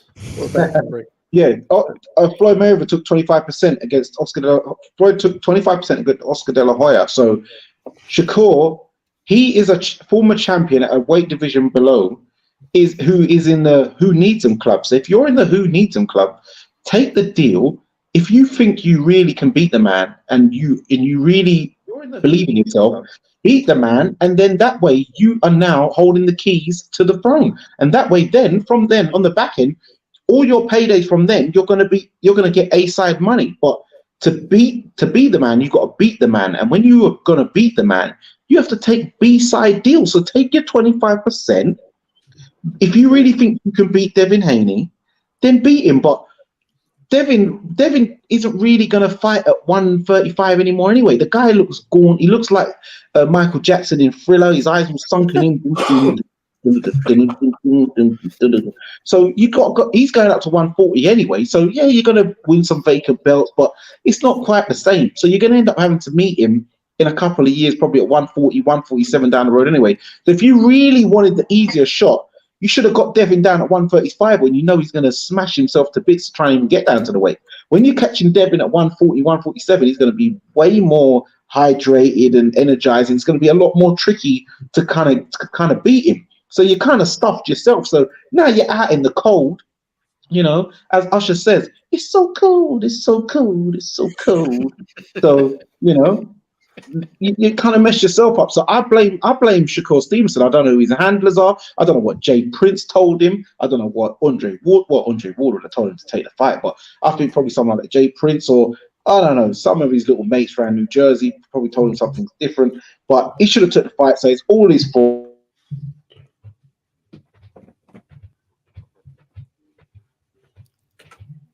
Let me get the super chat while he comes back. MAW, I appreciate it. 5 for the live. I appreciate the good, solid boxing talk. Subscribe, share, and smash that like button, folks. There we go. Hey, I appreciate the love, brother. And also, Manny Marrero, I appreciate the super chat as well. Go ahead, hit that like button. It's free of charge, by the way, guys. Come on, show some love. But yeah, Devin Haney went up to Australia on 22%. So Shakur, if you're fighting in America against Devin Haney, a guy who you've sparred before, then take your 25%. I'm out of super chats. Bring those super chats, guys. Come on. On the rematch, then you get a better deal. And in your future fights, you get a better deal. But you don't really believe you can beat Devin. So that's why you ain't taking it. So serve you right. I think he'll beat him, and he'll say, you've been struck by a smooth criminal. I think that's what would happen. I'm just saying. Hey, Lyndon, talk to us. Do you think he's being frozen out here, or do you kind of agree with Danny saying he should have taken the 25%? You are where you are. Do what you got to do. Yeah, well, I haven't got an Usher song to back me up here, but I 100% agree with Danny. Look, I think a lot of these fighters, they don't look at the big picture. They're very narrow-minded, and I can understand Shakur Stevenson. He's been a big fish and all the rest of it. He sees himself as a A-grader and everything else, so he thinks he deserves the money, and maybe he does. But as I said, you've got to look big picture. Haney did it against Kambosos. Take the B-side money, win the belts, and then you dictate what happens from there. So I think I know they only fight once or twice a year, so they've got to capitalize on these money fights. But do what Haney did. He did it twice, actually, which is full credit to him. He came to Australia twice, which is a big effort. So take the B-side money, win the belts, and then you dictate what happens, and the world's your oyster after that. So pretty easy decision for me. Take the 25% and look at what might happen down the track, not what might happen now. And he probably, on paper, it probably is a 50-50 fight, whatever. But end of the day, Devin Haney is the undisputed champion. He gets the A-side money. Take the deal and move on. Man, Manny Marrero, Shakur Stevenson's dad was Puerto Rican. He's Puerto Rican. Are you going to back up your guy, or what's going on? 100%. But I do not agree for him not taking this. I think you guys. He's got the Puerto Rican flag on his trunks. Yeah, I think you guys alluded a lot as it pertains to what Devin Haney did against Kambosos, and he had to prove himself. And then he went back on a rematch on top of that, and had to be in Australia on top of that. And still, I mean, right now, Devin Haney, he's got control of his career, whatever he wants to do, right? He fought Lomachenko. He looked drained on that fight. Isn't this a great opportunity for you to come in and say, I might do the same thing? Maybe I can get his weak side of it. And I mean, Devin Haney, I mean, I'm giving him a lot of props. And I remember we talked about here, we got even some of these styles and then RoundTable fans ticked off because I say he was a boring fighter. He's got good boxing skills. He just doesn't have that power. So when you think about it, two skilled boxers going at it at 135 for the undisputed, you take that B-side, and then there's going to be an automatic rematch, right? So on the rematch portion of it, now you have control of that. But right now, he took away his chances, and I think right now, if you look at the landscape the way it is in the lightweight division, if you want to remain active, you either have to fight Lomachenko, you either have to fight Pitbull Cruz, Frank Martin. I mean, the list goes on and on and on. So, you know, he's going to be stuck there for a little bit, right? And I honestly don't. I see Devin Haney fighting at 135 one more time, and that could potentially be the rematch against Lomachenko. I can think of a very close fight. Being objective here, y'all know I'm love me some Loma. I didn't see it that way, but the judges see it that way, right? So I think right now, if Loma gets to fight Kambosos, if that ends up happening, and Devin Haney just stays standby, I think the money's going to be really good for both of them. You know, Top Rank's going to really work things out, and that might be the exit for Devin Haney to move up at 140, because we know that, and he admitted it, it's very tough to maintain 135 pounds, right? So for the moment, Shakur, love you, my friend, compatriota, but you know what? You just let something go. So now, you know what? You're just going to have to, you know, get used to the breadcrumbs, because other than that, there's only one champion, and that's it. Okay. Joe, how are you feeling about this? Because look, it's like he wants to fight. At least he's saying he does. Should he have taken that 25%? Bernard Hopkins once said that I had to get all the belts in order to get fights. That way, all roads led to me. Now, Tank Davis is an anomaly because he's the money guy in the division and he doesn't have any of the belts. But he's an outlier because most people, they have to go the Bernard Hopkins route, the Marvin Hagler route, where I have to get all the belts. That's the only way people are going to be fight me. And unfortunately, I think Shakur Stevenson is going to be one of those fighters. So this was an opportunity to get all the belts in one fell swoop. And now Haney's probably going to get stripped of a couple of these when he moves up to 140. I don't really think he's going to come back down to 135. I have a feeling once he goes to 140, I think he's going to stay there. I could be wrong, but I don't think so.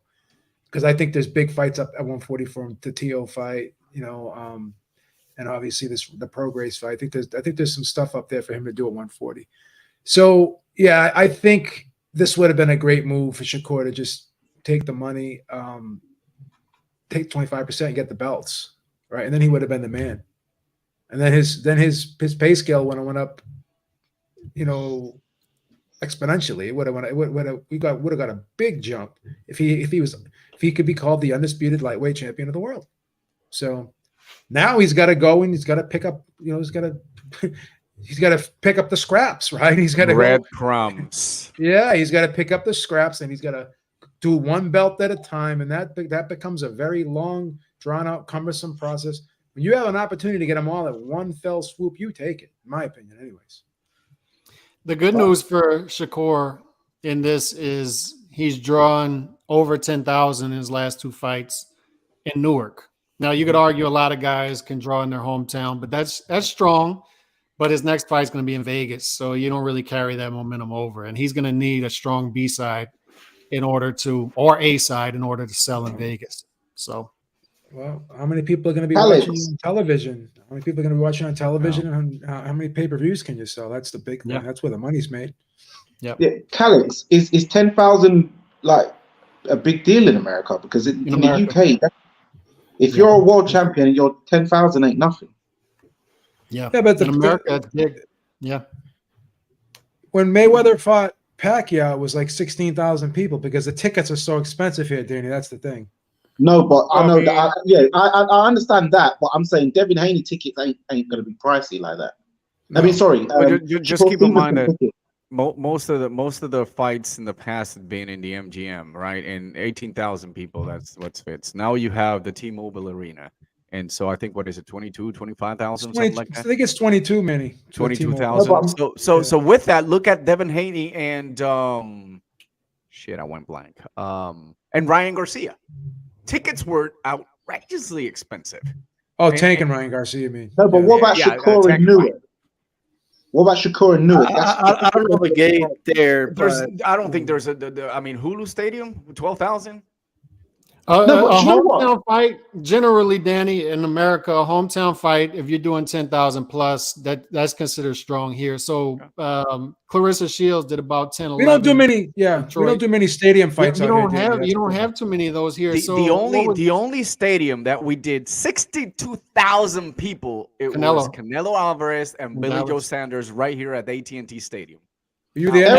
Errol did 38 in that same stadium, but generally you got like Bud Crawford will do like 15 in Omaha, Nebraska, and then Jared Anderson this weekend. Perfect example. Jared Anderson this weekend, he'll do about 8 to 10. Really quick. It's not all the UK guys doing that. Like, it's not. No. I see a lot of fights. Not everyone, but there's a lot more. Yeah, you're cool and stuff. But what I would say, Shakur Stevenson should do, he should try and build back Atlantic City, because that's where all the big fights used to be before Vegas. So if he can get a crowd properly and do the whole Atlantic City, New Jersey crowd and get that, Well, just keep in mind too that a few fights ago is where Shakur really opened up about his father. And so after that, there was just a lot of Puerto Ricans didn't really know that Shakur, had Puerto Rican blood. So strategically, Top Rank's what's trying to do is trying to gain that market, especially when it comes to New York. So you're probably going to see a lot of these guys, the Bergangas, and you're going to see, Eddie Hearn's doing that with Berlanga. That's his catch. And you're going to see Shakur in New York, in Hulu Stadium. And all these guys that are Puerto Rican, they're going to have a huge fan base. They're going to go to New York, and they're going to do well. I was about to ask you that. Manny. Wouldn't it be good to try to put him in New York somewhere? Yeah? Absolutely. That's what makes sense. Now, what a lot of fans are wanting to is to see Shakur Stevenson in Puerto Rico. So right now, Puerto Rico is really growing a lot when it comes to boxing. It was kind of weak at times. Right now, 5 champions. People are excited. Oscar Pupilo Collazo right back here. He's going to be fighting this weekend. And at Coliseo, one of the biggest coliseum there, with 12,000 people, that's probably going to be packed. They're having a lot of really good talent out there, Miguel Cotto and All-Star Promotions and all that. So that's bringing back in there. Can Shakur probably make it there? I mean, San Decided went there, and it's like 7,000 people. Yeah, it feels like a Puerto Rican promotion commercial right now. They're building it. Absolutely. I mean, what can you say? Get Canelo we finally got champions these style. Finally. Cotto, Phoenix, Trinidad. Give the guy his flowers, man. He's proud of his heritage, man. Jesus Christ. Hey, well, let me just do this before we close out. I seen the highlights of the fight, but I can't find the full. If anybody has a fight, please post it. But Lyndon, how did close out with this? How did Nikita Tszyu look, and what improvements do you think he needs to make, and what positives can he take? He needs to improve a lot, to be honest, D-Style. He got the job done, 6 rounds. Jack Brubaker, very, very tough guy, a journeyman. Tim got him out of there, I think, in 4 rounds back in 2019. Nikita boxed well in stages there, but he copped a accidental headbutt, I think, in the 2nd or 3rd round. Really put him off his game, and he wore a big right hand at the end of the round. It almost had him out of there. So he's very, very lucky to get out of it. But he readjusted really well, got his head back into the fight and closed it out, I think, in the 6th round. So good performance from Nikita, but he needs a lot more fights against these type of guys to get at the level. I think a lot of people forget he was out of boxing for 8 years before coming back, and this is only his 7th fight. And I still think it's a big call for him to be on a pay-per-view here in Australia, or $60 to watch the fight. So I think it's probably asking a lot at this stage of his career. But he's got the Tszyu name, he's got the pedigree, and I think he'll be okay down the track. But they need to be patient with him and really bring him along slowly, I think, because I think the Brubaker fight showed that he's not quite at the level that maybe Tim was at the same stage. All right, well, there we go. There you go, guys. I gotta hop out, but I want to shout out to my boy, Sean Higgs. He's with COVID right now, so hope sounds good, brother. It's better. But we're gonna be on the other side, just breaking out with our brother Hopper. As always, thank you. We appreciate your love. We appreciate everyone who always support us, and hopefully we'll be back. Take care, guys. For sure. Shout out to Long Live Boxing. You guys can check them out. We're about to close this one out. So go to Long Live Boxing here on YouTube. Check out their channel. Subscribe to Boxing Deep Dive. You can catch Linda's content there. Subscribe to Calix Boxing. Subscribe to Fight Fan TV Live. Catch them on Instagram and all that good stuff. And of course, Ringside Report with Joe Beef. See you next week on Joe Beef's channel. Same time every week. Roundtable. We're out. Peace. Thanks, guys. Peace.